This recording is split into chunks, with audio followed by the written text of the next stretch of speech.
zo smeru Bratislava hlavná stanica s pravidelným príchodom 15 hodín 14 minút.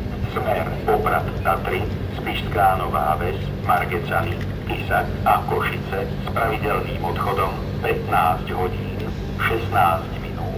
Prišiel na koľaj číslo 3.